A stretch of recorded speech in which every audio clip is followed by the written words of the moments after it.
Welcome to Fly Nubian Money, where we help you master your mindset and maximize your money.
Hello, happy Good Friday, and welcome to Fly Nubian Money, where we help you master your mindset and maximize your money. Today, we are talking about a topic that 5 Black women here today.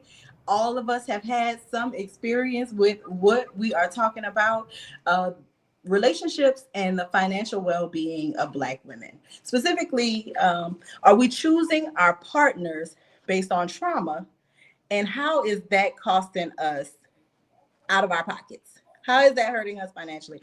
I'm joined today by my co-host Shar. Also on the panel today is Minister Connie, Nicole, and Moya, and we're going to dive into this topic. Let's take a look at the video that prompted our discussion for today. What are they looking for when they say that? They're Like, is it looking income for based? they're looking for 6 figures, 6-pack, 6 feet tall. Is that realistic? So I'm always of the opinion that like your type is not your type, that actually your type is your trauma. And when you're able to actually heal the trauma, you will have the opportunity to actually widen your net and find your person. So that's like what I do with my clients to make sure that they're not missing their person because they're not ready for them. Let's get into that. Your type is your trauma. That's a loaded statement. What do you mean by that? What I mean is, as humans, we will always be trying to fill our voids. And so what will happen is, so for example, there are some ladies out there that like them a little bit older. It's probably because you have a father wound that you're going to need to deal with. Mm-hmm. Some of the ladies out there, they like the uglier guys. That's no shade. It's often because they have an abandonment wound and they think that these guys won't leave them. Yeah. So those are examples, right? Yeah. Bad boys, right? Some people have types of bad boys. It's because they're good girls and they haven't actually navigated the totality of who they are and the bad parts of themselves, the Christian girls, the school girls, you know? And so go for the nerds. The nerds are, if you say that this guy's corny, then he has the potential to be your husband. Is that what you mean when you say, or maybe you meant something different, your dream guy is not necessarily your husband? That's 100% correct. Oof. That's 100% correct.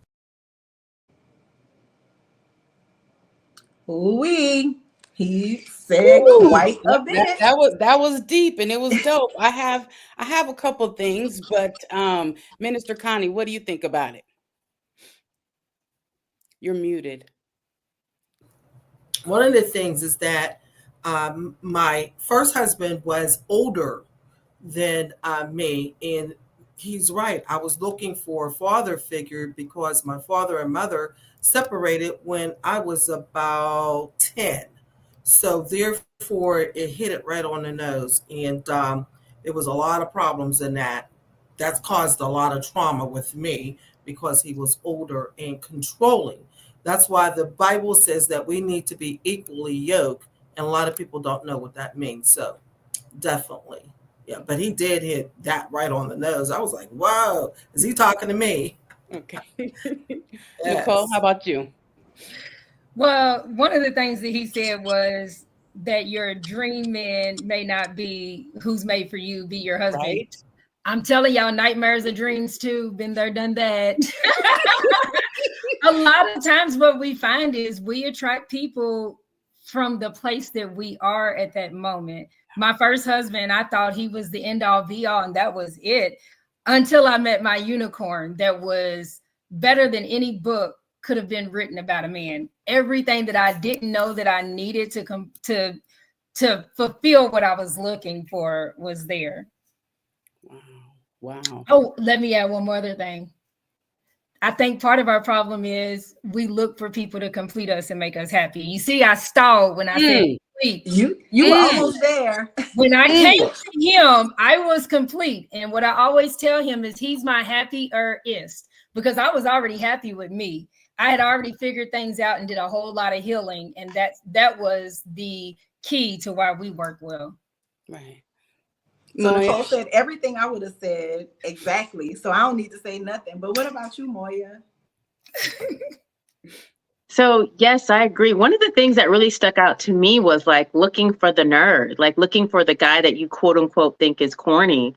Like, so hearing him say that, makes me think like, okay, let me listen to see what that type of person has to say. Because usually I wouldn't necessarily go for that type of guy. Right. So one of the things that I heard him say was the 6 figures, 6 foot and 6 inches, right? Can we say that on here? But anyways, ladies, we hear this a lot across the board a lot of the times. And one of my guys, he calls himself the phased expert. And so he broke it down to where he said that that's literally only about 2%. And when you break it down to as far as the elite, he said it goes even down further. So a lot of women, I don't feel like are realistic when we're saying that. And I feel like what happens is society puts stuff out there and you hear it in songs, or you hear it on reality TV, and they just fly with it instead of thinking for themselves. And what happens is they narrow their bracket down even further to where they ends up with cats and dogs. Absolutely. And I think that to second what Moya said about the nerd, right?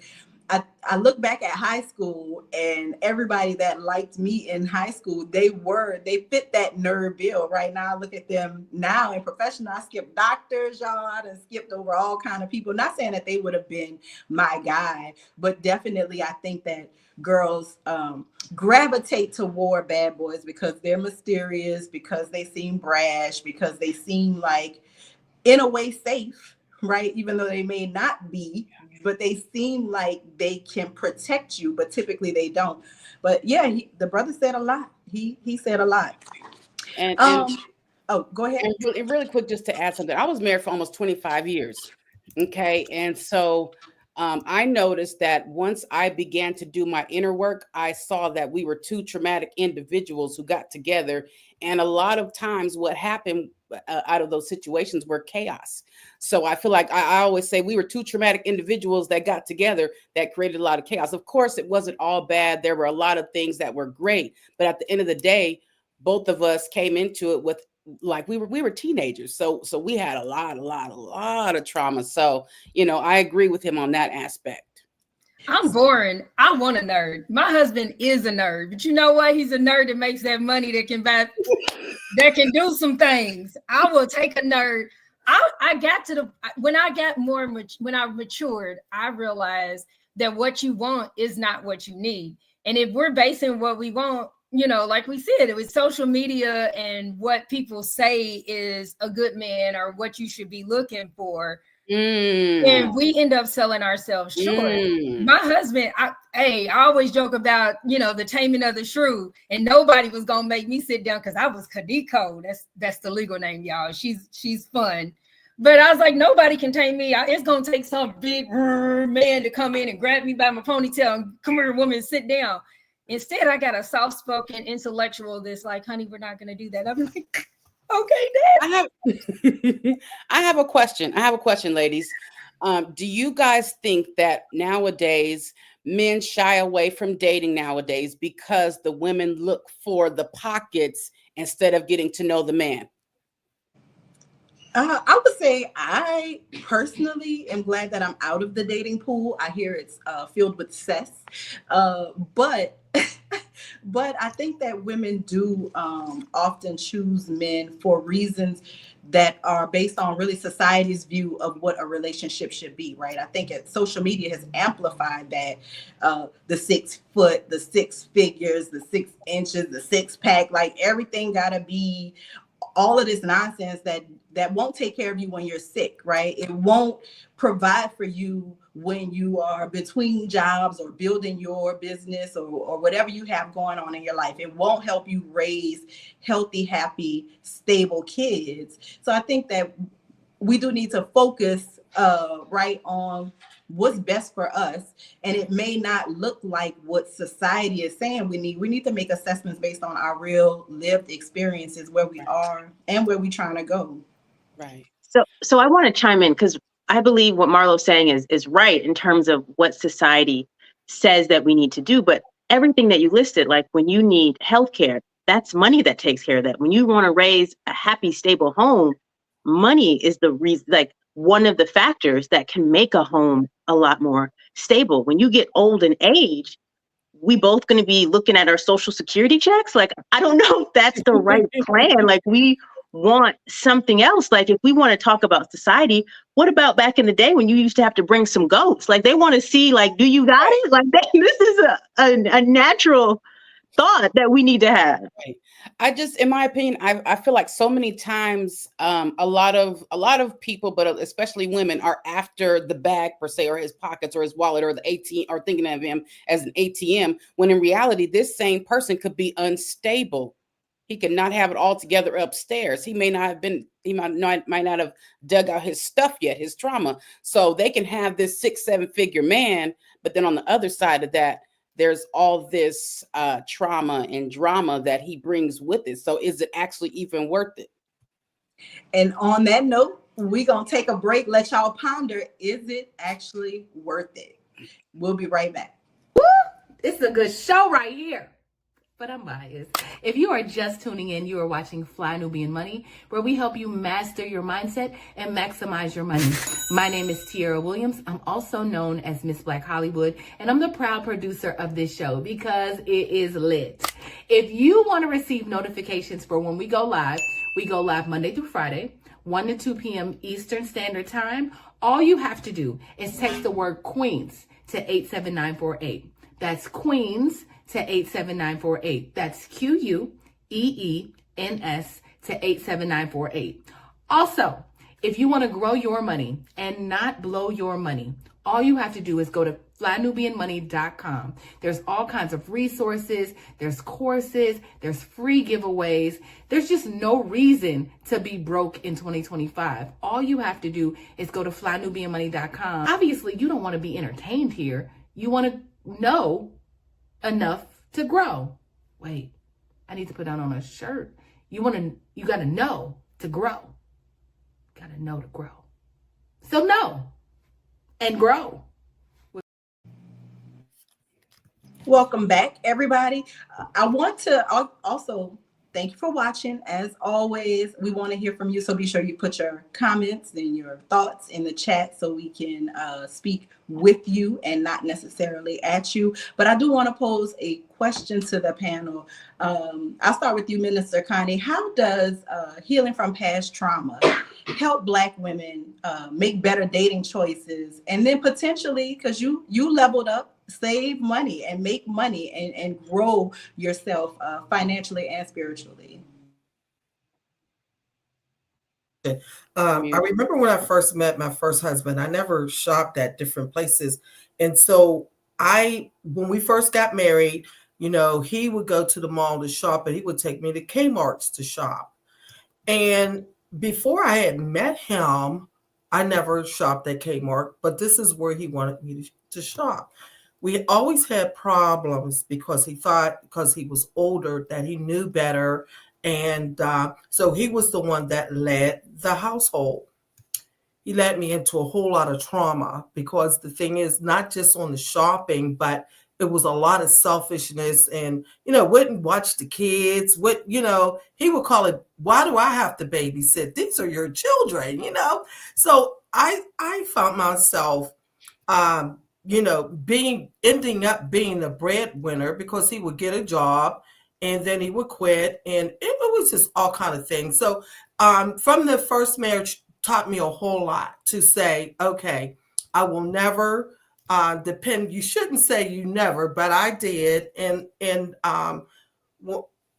when I married my second husband, it was totally different. He was the breadwinner. He took care of all the bills. I would open the bills because I wanted to see if he was paying them. And he was. He was responsible. So I went from a non-responsible husband to a responsible one that did not require me to give him any money or anything. So I was well taken care of. And I really appreciate that. So I went from the trauma, not knowing if he's going to keep a job or whatever, to one that was secure in himself as being the breadwinner, the lead of the family. And it makes a big difference. So I had to learn to yield and let go. But he taught me a lot. Even though he was the breadwinner, he taught me how to do real estate. That's how we met, me buying a duplex from him, my second husband. And we met, and he, soon as he met me, he was like, I knew I wanted to be with you. So therefore, he was selling all of his properties because he wanted to get into something else. And that's how we met. But he taught me about property. He taught me about so many things. So he was definitely, but yet he was older than me too. That's a thing. I don't date the older guys anymore. I went from my first husband being 10 years and my second husband being 20 years, but it's okay, you know, because I learned something from each one. I want to switch gears a little bit and ask about generational trauma and how cycles of I won't say bad relationships, but kind of mysterious relationships, right? My grandparents' relationship, I look back on it, it was mysterious. My parents' relationship was really mysterious to me. There wasn't a lot of sharing or really understanding what was going on. But in my own marriage, I realized that there was trauma that I took from them because I didn't know. So how do y'all think that understanding your trauma, the generational trauma, can help women break out of these types of situations, and men, because men are involved in these relationships too? Moya? So one of the things with me is my mom was single growing up the whole time. Like I really never seen her with anybody. But for me, I was in a marriage for 14 years. So I think in my perspective, it really depends upon what you want. And it also helped, feeding off of what Minister Connie's saying, in terms of my husband, my ex-husband, his parents have been together for 30 years. So it helps having someone that has seen it before, in the sense of like, okay, this part's normal. This is what this goes through. This is how you move through this. And this is how you navigate. So I think that it depends on who you also choose as your partner, therefore allowing you to pick somebody that can have longevity in your marriage to overcome some of those generational traumas that you may have incurred. Now, I know we have some stats related to finance and women. So let's take a look at the stats to kind of help drive some of these points that we're making home. It says, according to the National Institute of Mental Health, nearly 60% of African-American women experience some form of trauma, which impacts both their emotional and financial well-being. Research has shown that generational trauma impacts Black families, with financial strain often being passed down. Black women are disproportionately affected by financial hardship due to the impact of unresolved emotional issues in relationships. Woo. Studies indicate that Black women who engage in financial counseling alongside relationship counseling report a 35% improvement in financial literacy and are better equipped to make informed financial decisions in their relationships. Those are interesting stats. And just from the conversation that we're having, this initial part of the conversation, it sounds like we all have experienced that through relationships in some way, or have been part of those statistics maybe at one point in our relationship. Nicole, do you think that Black women are conditioned to believe that struggle love is the thing we supposed to have, struggle love?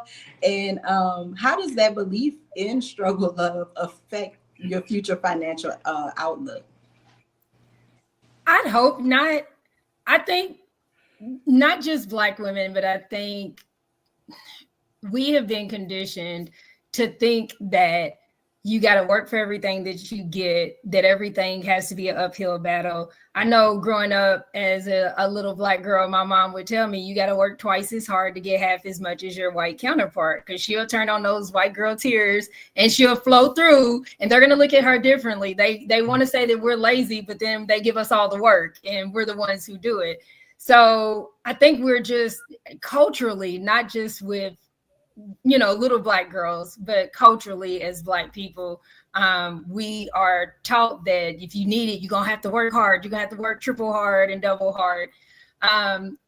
In my experience, I look at my colleagues, and Black women have the highest rates of education. So we have the statistically the most PhDs per capita. We have we're overeducated because we were told we got to do this to overcome. We got to do this to overcome. The sad part about it is that lingers. And I think that kind of feeds into what you're talking about is we got to overcome. We got to overcome. Well, sister, we here. Sis, you ain't got to do all of that. My husband recently sent me a video, and it was a Black woman speaking, and she was talking about how I don't have to struggle anymore because he's going to take care of that. And we work together. I help him with this. He helps me in this way. We work together. I know from doing divorces that when you work together and you do that financial counseling piece of it, you are less likely to get divorced because you're working on the same thing. You're working together. And when you're working together, it's not a struggle. Because one of the number one reasons people get divorced, and there are ugly things that happen, in marriages, I would say 90% of that comes down to money. And somebody mismanaged it, or we didn't have what we thought we were going to have or what we need. So I know I added a whole lot there. But no, it's fine. This is such a broad conversation and so many different perspectives of it. I wanted to know, Shar, do you think that it's difficult for women to walk away from these, even though you recognize the relationship is toxic? Why do you think it's difficult for them to walk away from these toxic relationships? And also how staying prolongs their negative financial impact? Okay, so I think it may be difficult because of familiarity. Okay, so what happens is we can stay so long, it becomes our norm. So it's familiar to us, right? And I feel like when we do that, what happens is we suffer mentally, we suffer psychologically, and we suffer emotionally. So what happens when that happens? Our finances suffer. So I feel like so many times we end up staying in a situation that's bad for our mental health, which causes financial issues and burdens that we could have avoided. Absolutely. When we come back, I just noticed the comment about counseling. So we're going to take a quick break. And when we come back, Minister Connie, I want to punt a question about counseling, premarital counseling to you. We'll be right back after this break. I know. You're busy, you got things to do, and you can't take us on the go with you every single day. Good news for you. We are now on Spotify. So if you can't watch us, now you can listen to us on Spotify. Search Fly Nubian Money and all the episodes shall appear. All you have to do is like, subscribe, leave a 5-star rating, leave some comments, tell people how you love us so that when other people come along and are looking for a great show to watch, they can find Fly Nubian Money too. One last thing, and just in case you've been sitting under a rock, Fly Nubian Money now has an investment club. We are the Fly Nubian Money Club. It's easy. All you have to do is go to flynubianmoneyclub.com, and I am committed to bringing in top experts from all industries to help you level up. They're teaching us the skills that we need to compete in this market. We often say that nobody is coming to save us, not the government, but guess what? We're coming to save us. I'm coming to save you with the Fly Nubian Money Club. So listen, all you have to do again is go to flynubianmoneyclub.com. We have a 30-day free trial set up just for you, just for those people that are struggling. Even if you ain't struggling, you ain't got to struggle. I'm coming. Okay, let me stop playing. I'll see you soon. Don't struggle. Sign up for the flynubianmoneyclub.com. Get the classes, get the freebies, get the extras, get all the things. Get your money right. Get your mind right. And now, Minister Connie, I mentioned before the break that we would talk about counseling. If you could give us a little bit of insight about the importance of therapy and counseling, whether that's spiritual counseling or just straight emotional counseling, financial counseling, Nicole mentioned, and the importance of having that, I would say before, during, and during the relationship. Yes, definitely. Counseling is very important. I could do weddings and funerals. So if I did marry someone, I would definitely do counseling, and I will lay out everything, the financial, relationship wise, what would you like to do with each other? It would be the whole ball and wax, because, going through life and being married, I know that these are some issues that people go through. But I did want to say something. I'm a partner in a mental health clinic here in Pittsburgh. And the thing is that most women that comes to our clinic have been through domestic violence or just trauma in the relationship, where their partners may be on drugs. It's just a whole lot, or one have went to jail. So there's a lot of things that women have to go through. When your man or husband is snatched away from you, and he has been there to help you raise your children, and financially, you don't have that anymore. That brings on trauma. So therefore, and then the kids are acting different because now the father is out of the household. So it's very important to get counseling. One of the things that I didn't do when I lost my son, I did not go to counseling. And it brought on a whole lot of things I talked about in my book called Lord, I Hear You, where it brought on trauma of panic attacks that anxiety. And then I started having panic attacks. And the panic attacks lasted for a long time. They put me on different kind of medicines, and none of the medicines really helped me. And then, what ended up happening, the Lord healed me, but everybody doesn't get that. The Lord healed me of panic attacks. But the thing is that I should have went to counseling. But at that time, I was trying to hide what I was going through, and it started coming out in my sleep. It started coming out in other kind of ways, So definitely get counseling. It's very, very important. You got to do the spiritual and the natural. So, Shar, I'm gonna put the next question to you. The therapist in the video, and we'll run the video again a little bit later, but the therapist in the video was saying that women are relating to their own trauma, and that's what they are getting into relationships with people that resemble that trauma. Do you, what are ways you think that women could identify if they are really with their soulmate, or if their hurt soul is who they found as a mate?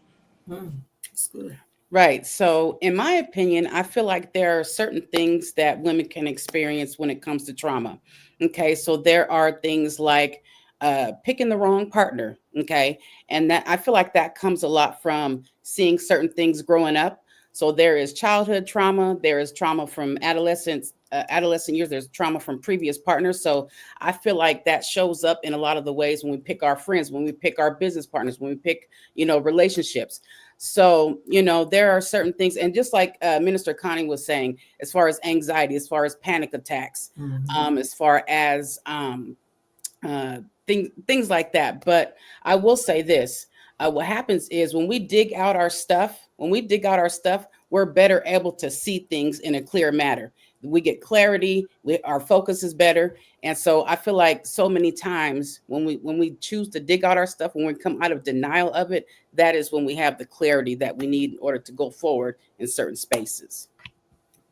And Moya, what about insecurities? Let's tap into insecurities a little bit, right? Do you think that if a person has maybe not identified their insecurities, when they start to look for a partner, that they choose somebody who actually validates those insecurities, as opposed to a partner that, like Minister Connie mentioned earlier, is actually equally yoked to them?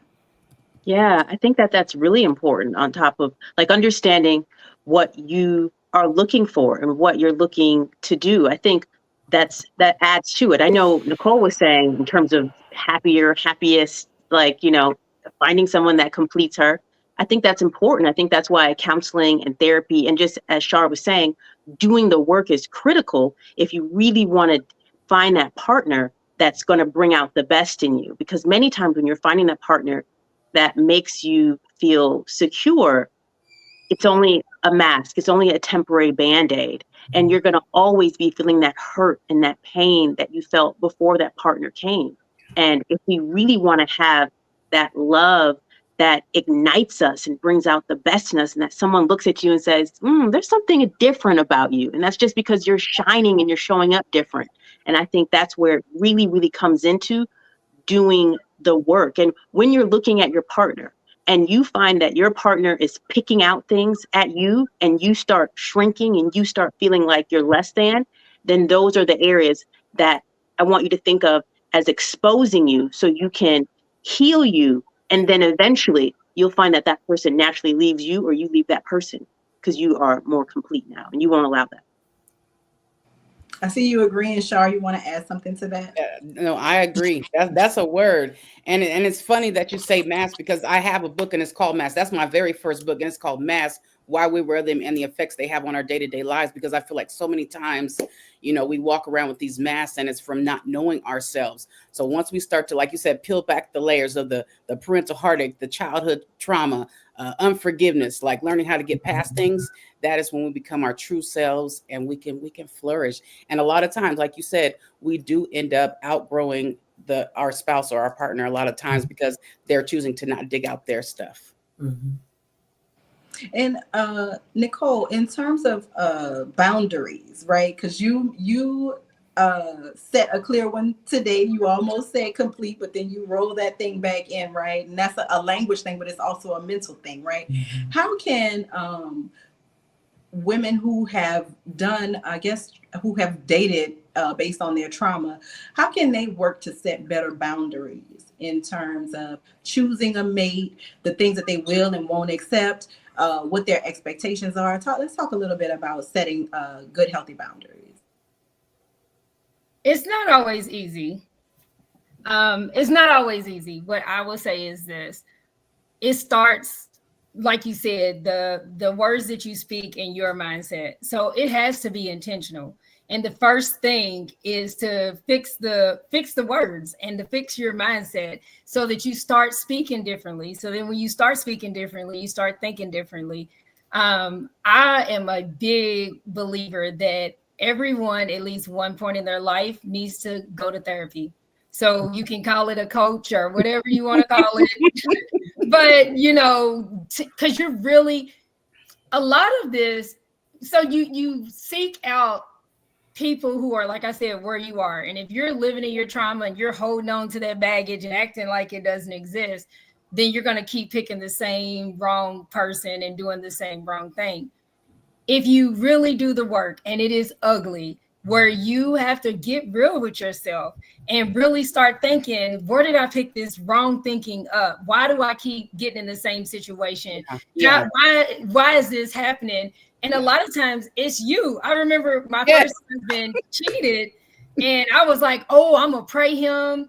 Lord, I'm going to pray for him. I'm going to fast. God, you're going to fix this. And the first couple of weeks of fasting, nothing seemed like it was happening. By the time I hit that first month, it was like the mirror was in my face, and God was like, let me show you. Come on. You might not be ready. And so when I divorced him and got rid of that, I didn't go straight into dating. The dating pool, yep, somebody peed and pooped and everything in that pool. And that's how I felt. But I also didn't have to look hard once I worked on me. It was that inner work. It was a couple of years of not getting into a serious relationship so that I can figure out what I want, what I need, what I deserve. I love it. And get real with myself on why that wasn't what I picked. Yeah. And so a lot of it is going to come down to, are you willing to do the work? The rewards are great, but to whom much is given, much is required. So you also got to be that self-work. So before you go to somebody else and think that you're going to mesh with them, because otherwise they're bringing their baggage, you're bringing your baggage, and both of you all are in denial about what's really in there.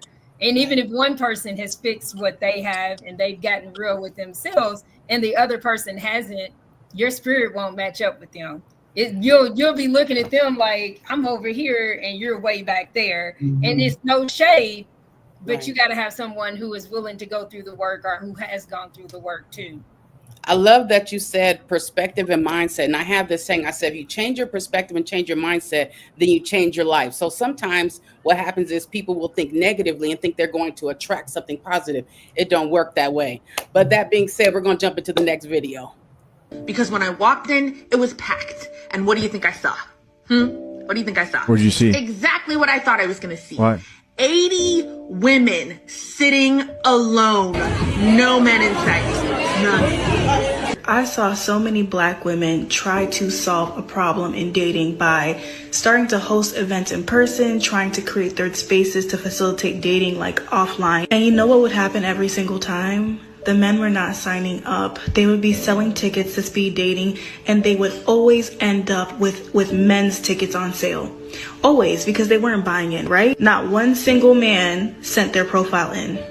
And mind you, this is an account that has well over 100,000 followers. It's just time to stop. It's time to stop. They have made it very loud and clear. And here's why I think we're doomed to be single for the rest of our lives. We think that we've actually hit rock bottom. And I get hate for this, but whatever. I approached a Black man this week at like a dating event, and he was not interested in me. And that by itself is like not a great story, right? I tried to shoot my shot. He was not interested. I moved on. But immediately after I walked away from this man, he went up to a group of 5 white women and he introduced himself to all of them. And then I kind of observed out of like the corner of my eye for the rest of the evening, this man was only going up and talking to different white women. Later that night, another very attractive Black man came in, the exact same thing, only talked to the white women that were in the room. There were maybe 6 or 7 Black women throughout. And I could tell, I would look over at the Black women occasionally, they would be looking, we would all be observing the same thing. We're all thinking the same thing, right? And as someone who has reviewed a bunch of different like dating events, I have seen this play out so many times where you walk into a room, the Black women are looking for other Black men and the Black men are not looking for Black women. Ooh, Yikes. that was deep. Okay, so for those of you that don't know what I do, I am the #1 female advocate for men. So across the board, all day, I hear from men. I'm a certified counselor. I counsel men. I counsel couples. You know, as far as my platforms, 5 to 10 million views per week. Okay, so I'm just going to preface it with that. That being said, the men are having a hard time out here, ladies, and a lot of the time it's due to they're coming into things, right? And the women don't apologize, they don't take accountability, and so what happens is the men are getting hurt. Okay. And what happens is they end up shrinking back, and it's like they want love. But what happens is, as far as the dating pool, or as far as, you know, women that are ready to marry, because a lot of men want to be married, but as far as the pool out there, they don't feel like there is a lot to pick and choose from. Right. So I can understand how that happened, how the women were sitting there by themselves at that dating event, because the men are tired. The ladies, the men are tired. They're tired of you not taking accountability. They're tired of you putting your careers and your status over them. So what do you think is going to happen? So as far as you ladies, like, what have you experienced as far as yourself or people that you've been around when it comes to the dating pool and what men want? I'm going to have y'all hold those thoughts, and we're going to take a quick break. But when we get back, I definitely want to get into this, because what you said, Shar, has touched my soul, but what the sister said in the video made me very angry. So I need a minute to reconcile all my feelings that I'm feeling right now. We're gonna cool off. We're gonna cool off. We're gonna come back, okay? We'll be back. I know you're busy. You got things to do, and you can't take us on the go with you every single day. Good news for you. We are now on Spotify. So if you can't watch us, now you can listen to us on Spotify. Search Fly Nubian Money, and all the episodes shall appear. All you have to do is like, subscribe, leave a 5-star rating, leave some comments, tell people how you love us, so that when other people come along and are looking for a great show to watch, they can find Fly Nubian Money too. One last thing, and just in case. Spotify. Watch us on Spotify. Replays. We everywhere. We are everywhere. Okay, so let's. Okay, Marlo, I want to hear since it. I was the most triggered, I guess. I will say, so I just on a personal note, my ex-husband and I one time we were arguing, and he said to me, he got very, very angry, and then he calmed down a little bit and he said, "You just like my mom. When my mom and dad used to argue," this is his first time telling me something about his parents ever. And we had been married about 15 years at this point. He says, my mom never let him get a word in edgewise. She always cut him off. She always had something to say. That moment made me reevaluate myself completely, right? Because I do that. I am a dominant personality, right? But it made me understand that I was putting him in a child's mindset almost, right? Because he was digging back into those old traumas of his parents and however he saw their engagement. So as I moved into the relationship that I'm in now, I'm very conscious of that. I'm very conscious to not speak when angry. I'm very conscious to allow him to express his feelings and say exactly what it is that he needs to say in a moment without it triggering me or without me misinterpreting it as an attack, right? But it has taken a lot of personal work for me to be able to do that. So I really appreciate you, Shar, for sharing some of what men have expressed to you, because a lot of times they won't tell it to their woman. I was just lucky in a moment that he made a conscious choice to share that with me, but which he had never shared before. But I think a lot of times women are not aware of that, and they just see the man's reaction, him moving away, him leaving the house, leaving the room, whatever he may do to step away from that conflict moment, as him withdrawing. But what he's really doing is trying to separate himself probably from something traumatic. So I appreciate you for sharing that. But how do you other ladies feel about the video? Minister Connie, what did you think about some of what the ladies were saying about their speed dating woes?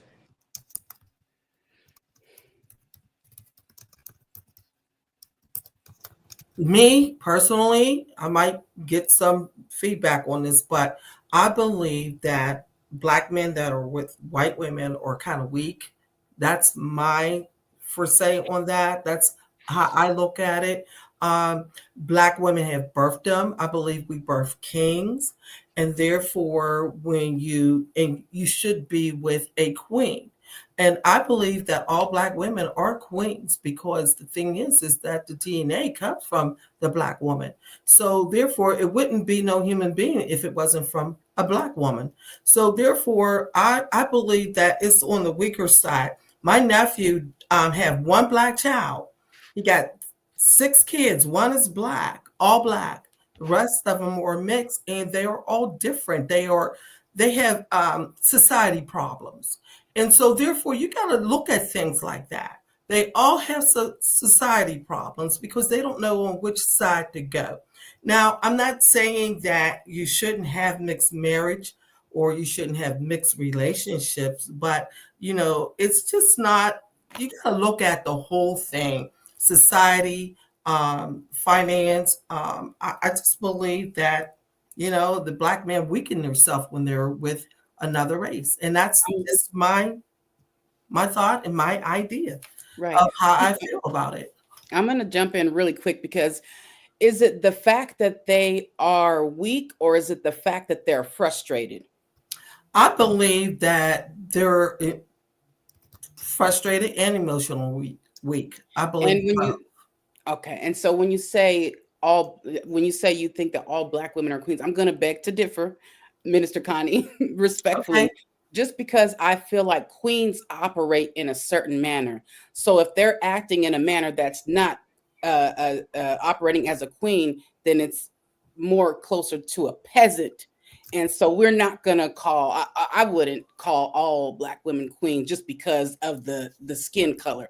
I'm going to say that a queen behaves in certain ways. And if they're acting like a peasant, then they're not a queen. I'm talking about their origin. I'm not talking about but it's about behavior as well. Yes, I'm talking about their origin. I'm not talking about their behavior, because the thing is that there are some people that are just so wretched. It's just terrible. How they dress, they look, they talk, they treat their children. But the thing is that that's our identity. They don't understand where they come from. So therefore, because they don't have no idea of their origin and where they come from, they act like what they was raised on. But the thing is, it's a mindset. You know, I had to change the way I thought. I had to change my financial behavior. I had to change a whole lot of things. But everybody they don't get there and they don't want to be there. So therefore, if you really work on yourself, you could be whatever you want to be. But we are all queens from our original DNA. We come from the king. So therefore, because we come from the king, he made us queens. Okay. So Nicole, I saw you itching down there. Yeah. So no, what I was gonna say is this. One of my keynote speeches that I give is trading capes for crowns. With Black women, we historically are everybody's superhero. We drop everything that we're gonna do to make sure that somebody else has. So whether it's at our kids, it's our spouse, it's at work, we end up being the superhero. But superheroes don't get the recognition and respect that they should. When in fact, Black women, all Black women, we are queens. It's our birthright. We are queens. Now, you may not realize it and you might be out here being ratchet or still practicing being a superhero. But what I've realized is a queen and a superhero have the same purpose. A superhero, they have to be on call 24/7. They have to save the day no matter what. But if they forget to go save the day, if Spider-Man doesn't whoosh in and get Timmy's cat out of the tree for the millionth time, they turn on him.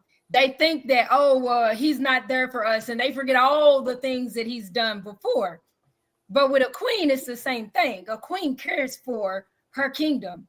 Everything around her is blessed because of her presence. But she practices self-care, and she demands respect, and she sets those boundaries. She still gets the job done, but she does it from her throne on her time, the way that it makes sense for her. So the women who are ratchet, ones who aren't doing what they're supposed to do, that's because they have an identity crisis. They don't realize they're a queen. So they may call each other queen when they're in their conversation, but they have not taken their rightful place, sat on their throne, and they don't act like it. That doesn't mean that they're not a queen. Just like with the story about the chicken and the eagle. Mm-hmm. You grow up in a chicken coop, you didn't realize that you was an eagle. It took you to see one, to have that example, for somebody to point it out, for you to start changing that mindset, changing what you're going to say and how you do, and walk in your queendom, walk in your royalty, and understand that you deserve better. So I do believe that all Black women, we come from generations and generations and stand on the shoulders of our ancestors who were queens. Yes. Moya, what say you? With your crown, you got on a crown today. I love it. She's got her crown on. Love it. I'm actually interested in what Shar has to say, what the men are saying when we say we're queens and we're this. How do they respond? Well, I just saw something in the chat when somebody said, ha, ha, ha, y'all are not all queens. So it just depends. And you know what? A lot of the guys, as far as the queen, they're tired of hearing the queen thing. Honestly, they want us to show up in behavior instead of title, if that makes sense. Mm-hmm. Oh, that's a word. That's good. That's a word. On that note. Hello, everyone. I'm Felice Hightower Brett, and I'm a licensed clinical mental health therapist and the Be Big coach. I'm also partnering with Fly Nubian Money to host a powerful and transformational workshop titled Your Trauma is in Your Transactions. This isn't your average money talk, ladies. We're going deeper. So many Black women are struggling with their finances and their relationship with money, not because we're bad with it, but because of the trauma from our past, generational patterns, survival mindsets, and simple shame that we've carried for years. Aren't you tired of the paycheck to paycheck saga? I hope so. Since it's time to stop surviving and start thriving. And it all begins this Saturday, April 19th, from 11 a.m. to 1 p.m. Eastern Standard Time. Start healing financially, emotionally, and mentally. I can't wait to see you there. Amen. Okay, so that was deep before the commercial. Okay, so I have a question. Okay, so since we're on the topic of healing and trauma and showing up as queens, right? How can Black women support one another in healing from past traumas without enabling unhealthy behaviors that drain their resources? And that's a huge one.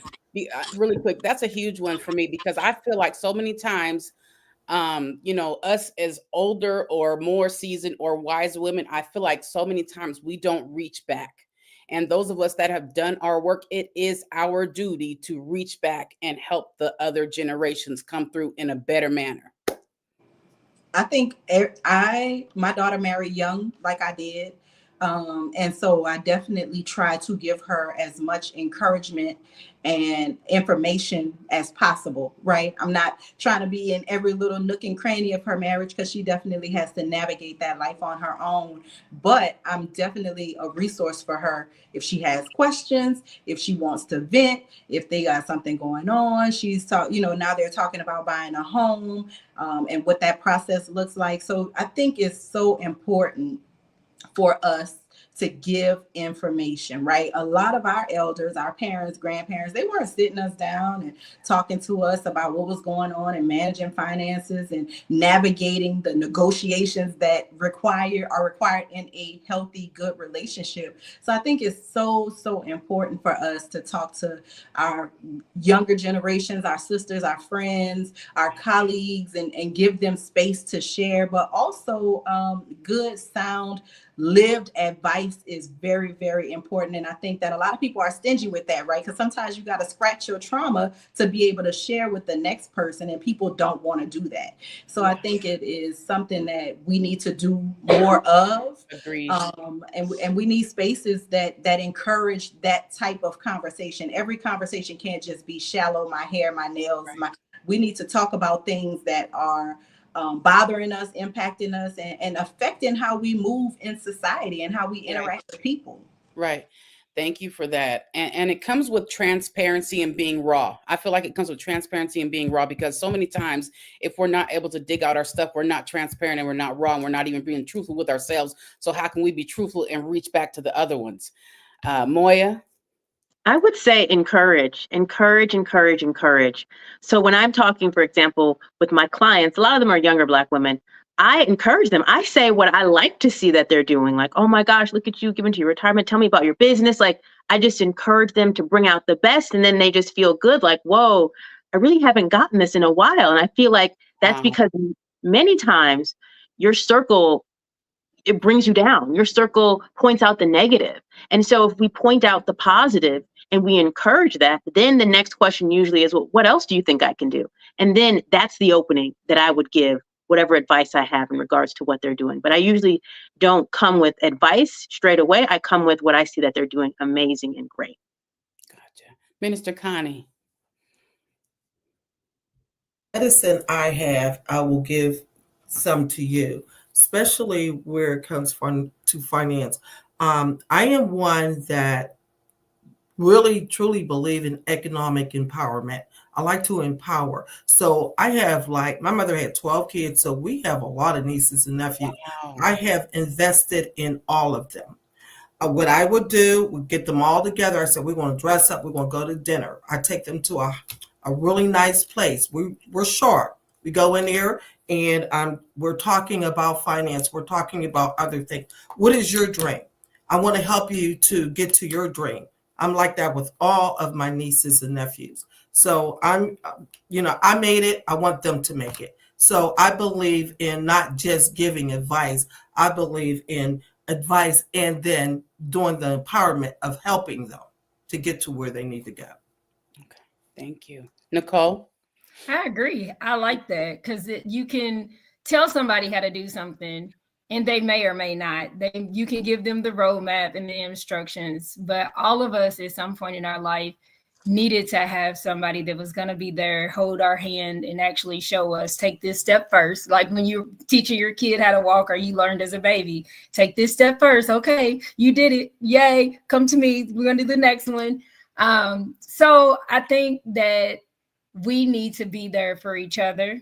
For the women who have healed from trauma. That's one of the reasons that I do speak in, and that I write books more so on this kind of stuff than the business and legal part of it, is because I feel like that making someone their best self and using the experiences, the tools, the knowledge, and the trauma that I've healed from to get there, it is my responsibility to reach back and make sure that my sisters and my queens that are around me are able to be their best selves, so they can live their best lives and stop picking men based on their trauma.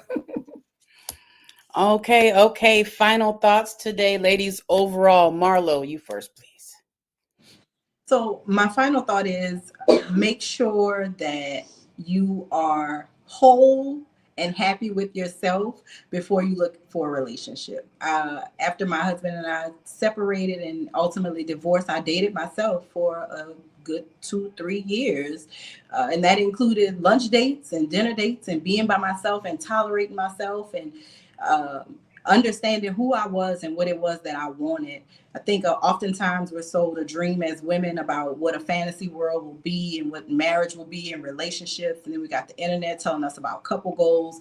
And what couple goals is two people being intentional about where they're going together and how they're going to build together. So I think if you keep that at the forefront of your relationship plan, you should have no problem finding the person that you are equally yoked with, the person that you want to spend the rest of your days loving on. If you're looking for me, you can find me at themarlogroup.com. I provide advisory for business people with websites. You want to align your web presence and your social media. You want to stop giving social media all your great content for free and figure out how to migrate those people on your website so that they can figure out that you have books, that you have seminars, that you do speaking engagements, and all the other things that social media will suppress. If you put it up there without paying them, then you can contact the Marlo Group, and I will show you how to get that alignment, get your SEO tight and right so that people can find you with a few simple keywords in a Google search.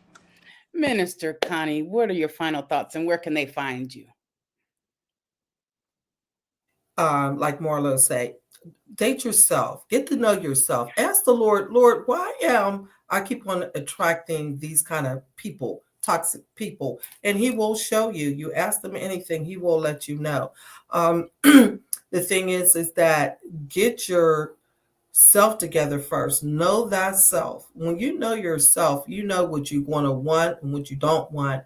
And also setting boundaries. Boundaries is good. You know, when you are getting to develop and learning yourself. But invest in yourself also. I want to say that invest in yourself. Whatever you need to learn to be a better financial person, even if you have to get advice or whatever, invest in that.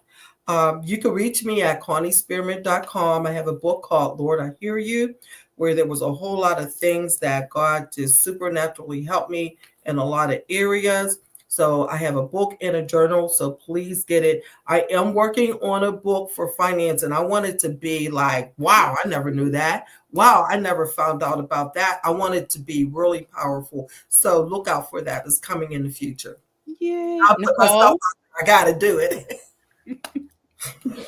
Piggybacking on what Minister Connie said about if you pray and you ask him, he'll show you. Mm-hmm. My final thoughts is be ready. Because if you ask him and he shows you, what are you going to do with it? When you know better, you do better. And I would challenge each of you to really think through whether or not you want to know.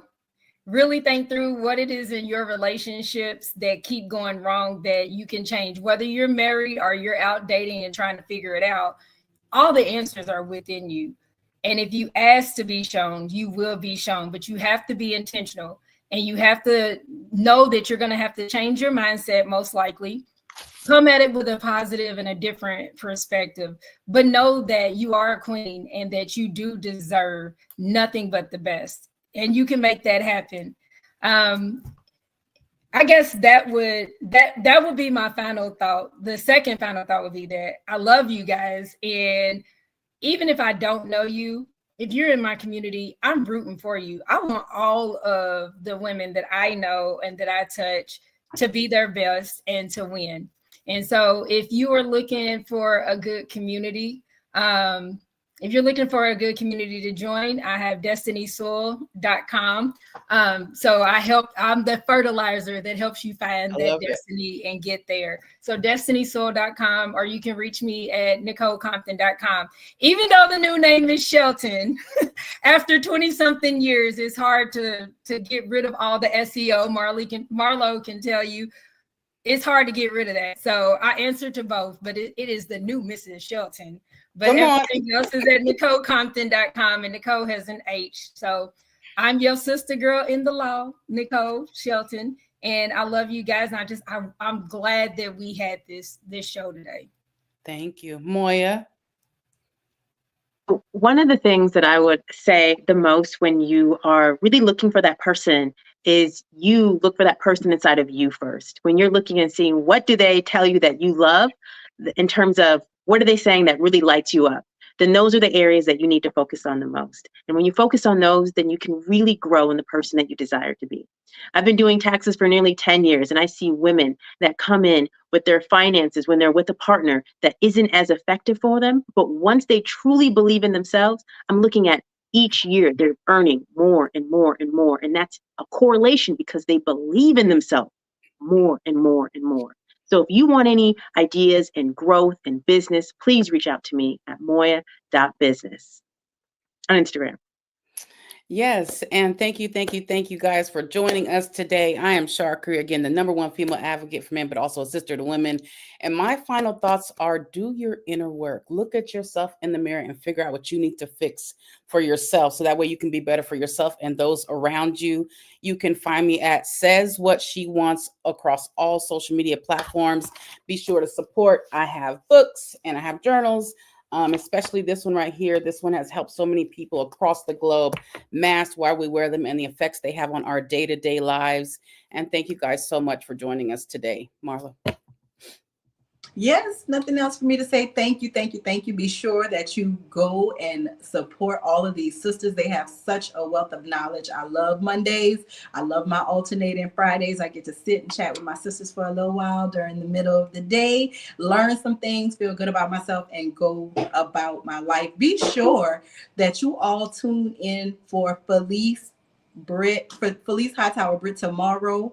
She is going to bring a powerful word, the companion piece, to get out of what we talked about today. If you in what we talked about today, the trauma, she is telling you that the trauma is in your transactions, and she's going to tell you how to make new transactions that are not trauma filled. That's going to be tomorrow at 11 a.m. Eastern Standard Time. And still have time to sign up. Go to flynubianqueen.com or flynubianmoney.com. Sorry, Tiara. flynubianmoney.com to sign up for the freebies, but stay for the real stuff. Go ahead and pay your recurring fees, pay for the membership, subscribe so that you get all the great information. It's been so great sharing with my queens today, Shar, Moya, Nicole, and of course, the elegant minister, Connie, always keeping us together and spiritually right.